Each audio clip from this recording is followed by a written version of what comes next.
What's going on, everyone? So welcome to my latest video. This is my latest catch-up video. This is where I talk about all the 2023 films that I saw in a given month.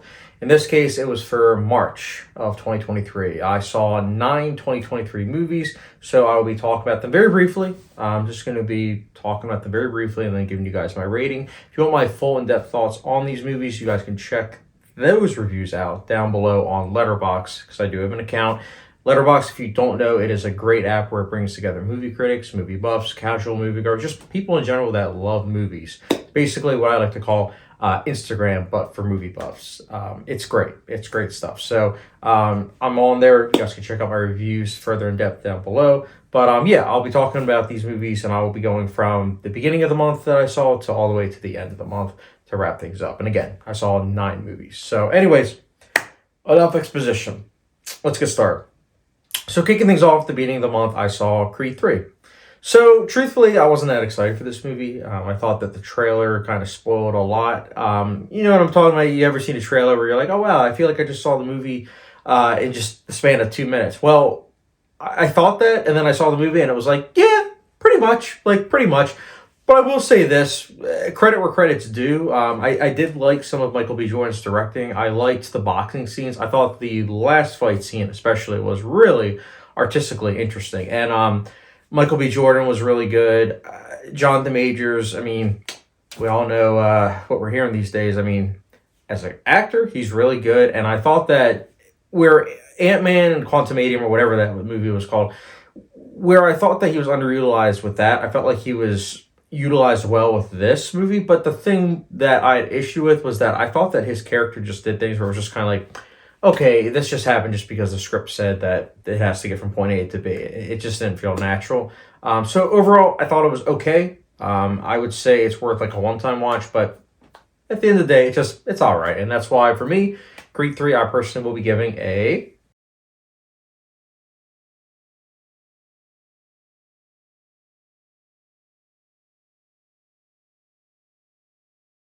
Next up, we have, get this, we have Operation Fortune, Rus de Guerrero. I know I mispronounced that. I apologize about that. But this is the latest Guy Ritchie film. And Wrath of Man was one of my favorite films of 2021. So I was, of course, very curious about this movie. And I gotta say, after watching it, it's okay.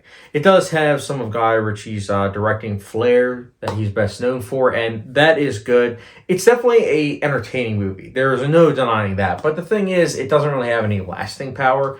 I found myself forgetting about the movie as I was walking out of the theater. So it's definitely not like up there in terms of like Wrath of Man or The Gentleman in terms of some most recent movies, but it's definitely not like Aladdin where it's like, ooh, that was not good. So this is somewhere in the middle of that. I would say it's definitely worth your time, a one-time watch similar to Creed 3. But at the end of the day, I wouldn't expect something like deep. It's definitely a surface level movie, and that's fine. I enjoyed it, and that's why for me, Operation Fortune, I personally will be giving a...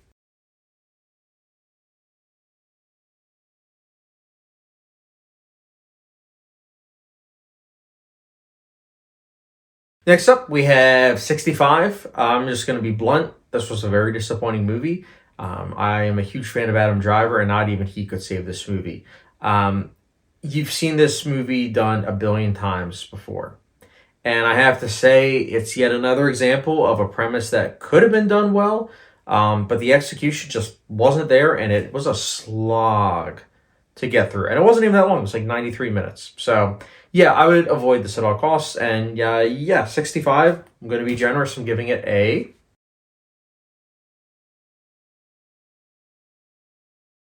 Next up, we have Scream 6, which I can't lie, I was very skeptical going into this movie, especially because we just got a 5th entry last year. So I was like, okay, so they're already having a 6th one come out. Like, did they film it back to back? And apparently they didn't, as far as I know.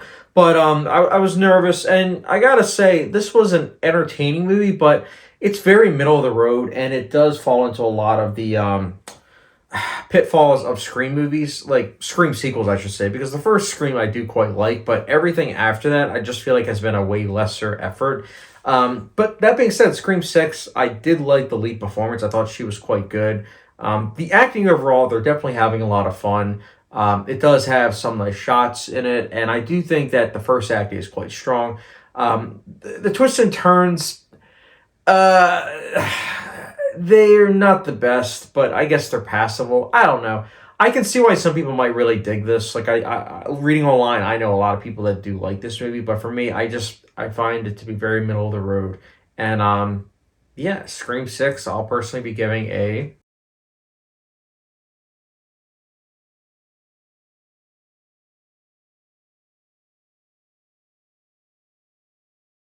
Next up, we have Full River Red, which I'm sure many of you are like, what movie is that? Well, Full River Red is the same director that did Shadow and Hero. Two movies I quite like, so much so that I actually own both in my collection. I own Hero on Blu ray, waiting patiently for a 4K release of that. And then Shadow, I do own on 4K. I like both movies quite a bit.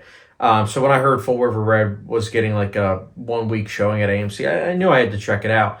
And I gotta say, I was very disappointed by this movie. Like, even though I knew going into that it was going to be like a comedy, I guess I just wasn't expecting all of the comedy to fall flat. But at the same time, I was watching with an audience that was digging the humor. So maybe it's just me. But at the end of the day, I was like, okay, well, if the humor's not working, maybe the other elements will work. Maybe the mystery elements will work. But the movie just, it can't help but almost feel like a propaganda piece. And at the same time, the score really did not work for me at all. I really, really did not like the score. It bugged me to no end. And I will say on the flip side, though, it is well shot. It's got a good production design, very interesting costume design. But man, was I disappointed by this movie. It's over 2.5 hours long, and it does feel its length. So yeah, Full River Red, disappointed. I'll personally be giving a.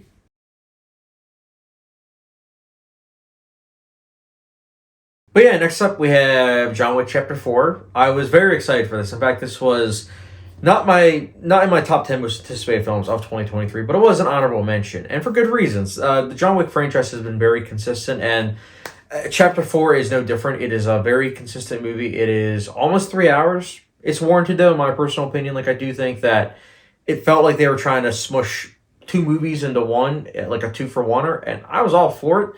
Action scenes are great. I especially love the last, like, 37-minute sequence. That was amazing. Who would have thought going upstairs would be so difficult? But this movie kind of showcased that. And I also love the movie references.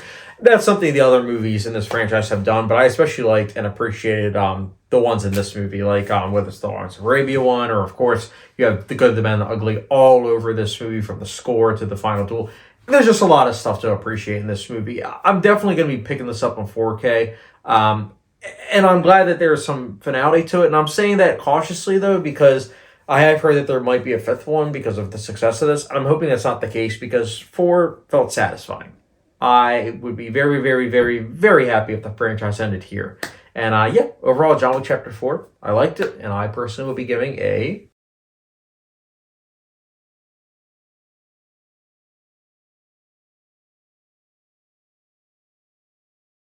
Next up, we have Left Behind, Rise of the Antichrist. So I'm not going to say much about this movie in this video, because I did actually just review this on my channel. Yeah, this movie was terrible. This is going to be the worst movie of 2023, I think. I don't really see another movie topping it unless we get another 365 days. This is bad. This is really bad. But at the same time, part of me wants to say you should check this out because of how bad it is, but my goodness. Yeah, this was terrible. I'm just going to stop here. Left Behind, The Rise of the Antichrist, I personally would be giving a.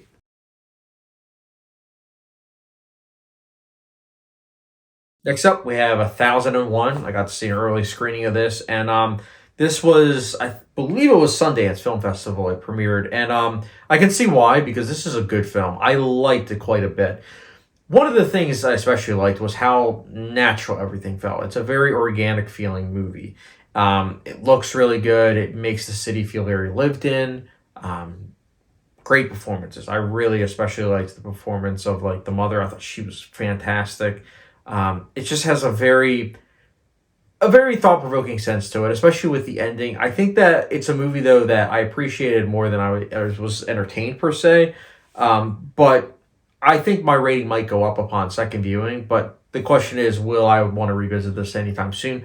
That I don't know, but I will say that for now, I did like this film, and I personally will be giving a.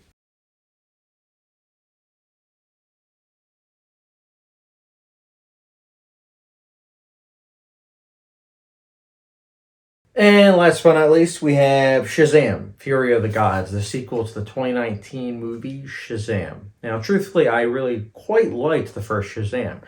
It was a wonderful theater experience when I saw it 4 years ago. So, part of me was kind of curious about this sequel, but the other part of me was like, I don't know, man. Like, that trailer looked really bad. And I gotta say, the movie itself, very disappointed.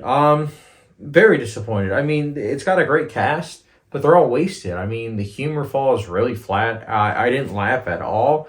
The villains are pretty bad. Their motivations are like, really? This is the motivations? Like, it just very, very lacking. The visual effects are kind of shoddy at times. Like, some of them are pretty good, I will say, but then other times it's like just kind of exhausting, which describes this movie best. I mean, it's a very exhausting experience, but I do feel like if you're on this movie's wavelength in terms of the humor, and if you can buy the villains' motivations as well as just the characters' motivations in general, you might like this movie. But for me, I couldn't get past any of that. And I will also say the score was pretty forgettable. I mean, there's just a lot of things that made me feel exhausted about this movie. I think I might have superhero fatigue. I think I can diagnose myself with that.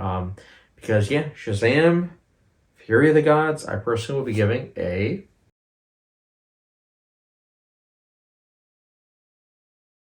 But yeah, guys, that is my March 2023 films catch-up video. I want to hear your guys' thoughts in terms of the movies that you saw in March of 2023. Let me know in the comment section down below. And guys, as always, thank you very much for watching. Don't forget the subscription, notification bell, follow me down Letterboxd, and I will catch you guys later.